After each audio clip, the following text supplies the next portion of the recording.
CMOS factory settings should be restored as a first step before replacing the system motherboard.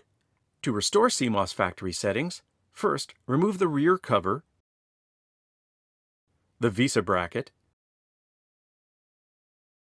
and the motherboard EMI shield. Remove the battery from the motherboard.